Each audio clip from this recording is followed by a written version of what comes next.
Assalamualaikum warahmatullahi wabarakatuh.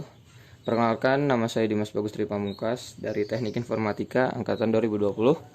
Di sini saya akan membuat podcast tentang peran mahasiswa di masa pandemi untuk melengkapi tugas mata kuliah Pancasila dengan dosen pengampu Dr. Haji Hamim Zakarsih Putro, MSI. Di sini saya akan berdiskusi dengan Saya Febri Aldiansyah. Oke. Jadi sebelum kita membahas tema tersebut, apa sih makna mahasiswa menurut kamu?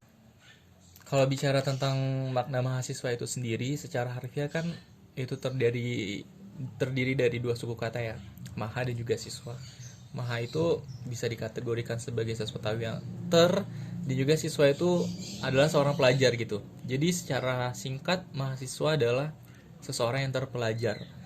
Nah, mahasiswa itu sendiri bukan hanya mempelajari satu bidang saja, tapi secara aktualisasinya mahasiswa juga mengaplikasikan ilmunya secara baik dan inovatif. Dan ini tentu saja sejalan dengan kategori mereka yang disebut sebagai agent of change. Gitu sih menurut aku. Nah, menurut Agent of Change nih, berarti kan mahasiswa itu harus bergerak dalam lingkup masyarakat ya. Iya, Ya, benar-benar. peran mahasiswa di masyarakat itu seperti apa sih menurut kamu?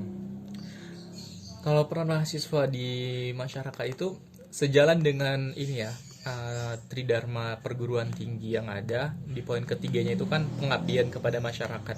Jadi di sana sebagai mahasiswa layaknya kita harus bisa balik lagi menginovasikan diri kita dengan disiplin ilmu yang kita pelajari dan juga memiliki dampak positif gitu bagi masyarakat sekitar. Mulai dari hal-hal terkecil aja gitu, misalnya membuat sebuah inovasi yang dapat bermanfaat bagi tetangga kita, atau bahkan mungkin ruang lingkup satu desa atau bahkan satu kecamatan dan satu daerah untuk lebih luasnya, seperti itu sih.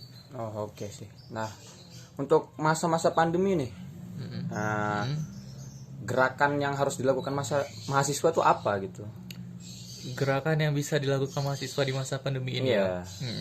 Simpel aja sih, misalnya karena kan ini juga mahasiswa juga pastinya lagi pada daring ya. Iya. Jadi pemanfaatan media sosial gitu. Nah, itu sangat-sangat berpengaruh besar gitu terhadap situasi di saat pandemi gini. Jadi sebagai mahasiswa, seorang yang terpelajar gitu, mahasiswa ini dapat berkontribusi terhadap dirinya sendiri dan juga ruang lingkup sosialnya itu dengan menggunakan media sosial secara bijak gitu. Contohnya dengan tidak menyebarkan hoax seperti itu ya kan, karena pandemi ini sangat krusial banget gitu. Jadi kalau misalnya keadaannya diperparah dengan hoax akan jauh lebih buruk kan. Nah, itu salah satunya tidak menyebarkan hoax. Terus itu bagaimana mahasiswa ini dapat berinovasi seperti itu, memberikan bukti nyata gerakan-gerakan aksi mereka dalam menyuarakan, contohnya saja saat ini protokol kesehatan harus tetap dijaga seperti itu. Nah, hal-hal kecil ini yang bisa dilakukan kepada masyarakat oleh mahasiswa sejalan dengan spirit dari Tridharma perguruan tinggi itu sendiri. Seperti itu sih. Nah, oke, thank you ya. Jadi secara kesimpulan itu mahasiswa yang dicap sebagai agent of change itu harus melakukan berbagai macam pergerakan yang bisa bermanfaat di kalangan masyarakat, seperti contohnya hal-hal kecil dari hal-hal kecil itu sendiri kan, seperti menjaga protokol, menyebarkan protokol-protokol di media sosial kan.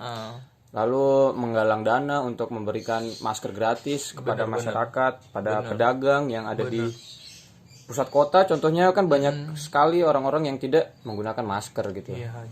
Jadi bisa dikatakan sebagai mahasiswa juga harus bisa menjadi role of model di society, ruang lingkup mereka seperti itu. Hal-hal terkecil sih, mulai dari hal-hal terkecil bisa kita mulai di saat-saat pandemi ini tentunya. Iya, apalagi sekarang sedang dibutuh-butuhkan ya, karena lagi di masa pandemi yang ini, yang begitu sangat-sangat tidak terduga. Iya benar sih. Secara langsung saja gitu terjadi, merusak tatanan. Ya. Tapi ini poin bagus sih untuk mahasiswa sekarang, karena dengan adanya pandemi mereka jadi lebih adaptif Bisa menjadi gitu. acuan. Iya benar, jadi mereka bisa lebih peka terhadap perubahan yang datang Iya. secara tiba-tiba, dan itu tentunya sangat baik untuk keberlangsungan hidup mereka di masa yang akan datang. Karena kan kalau mengutip kata-kata dari ilmuwan gitu ya, dari peneliti gitu, mereka yang bertahan hidup di dunia ini bukan orang-orang yang pandai cerdas, tapi orang yang bisa mengadaptasikan diri mereka dengan baik terhadap Iya. ruang lingkup sosial. Karena sebaik-baik manusia adalah Orang manusia yang bermanfaat. bermanfaat Ya, untuk benar-benar. sekitar. Seperti itu. Jadi sepertinya untuk pembahasan kali ini itu saja, karena ini hanya podcast singkat, jadi mohon maaf jika ada kekurangan. Kurang lebihnya mohon dimaafkan. Wassalamualaikum warahmatullahi wabarakatuh.